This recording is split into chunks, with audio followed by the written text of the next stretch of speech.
Single super phosphate آپ اس کی total مقدار دے سکتے ہیں، لیکن ہم نے ٹوٹل نہیں دینی ہوتی. اس کی ایک ریزن یہ ہے کہ ہم نے بعد میں اس کو فاسفورک ایسڈ بھی اپلائی کرنا ہے تھرو ڈرپ اریگیشن سسٹم.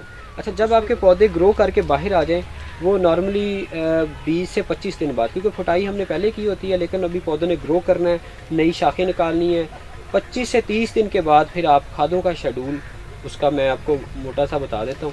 اس میں آپ نے یہ کرنا ہے کہ امونیم سلفیٹ، وہ نارملی ہم اس کو کہتے ہیں کہ 4 kg 4 سے 6 kg پر ایکڑ، اور فاسفورک ایسڈ وہ 4 لیٹر پر ایکڑ، 2 سے 4 لیٹر پر ایکڑ.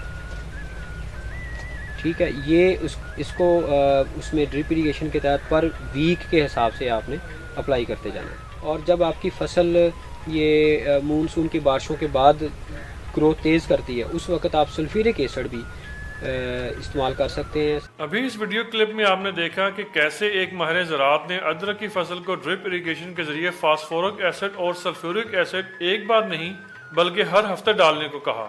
اس طرز عمل اور سستی تحقیق پر سوائے افسوس کے اور کیا کیا جا سکتا ہے.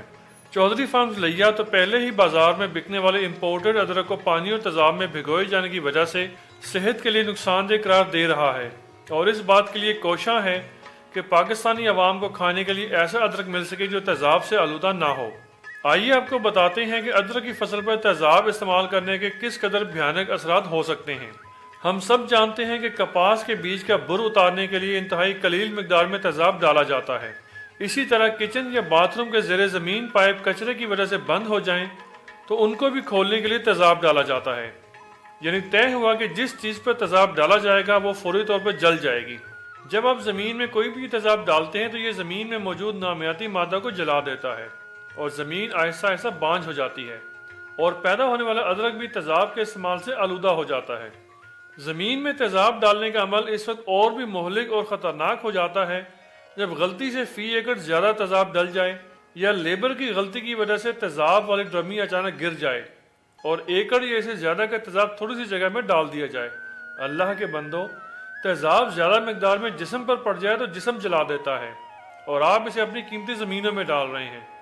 اس لیے نہ صرف ادرک کی فصل پر بلکہ کسی بھی فصل پر کسی بھی قسم کا تیزاب ہرگز استعمال نہ کریں.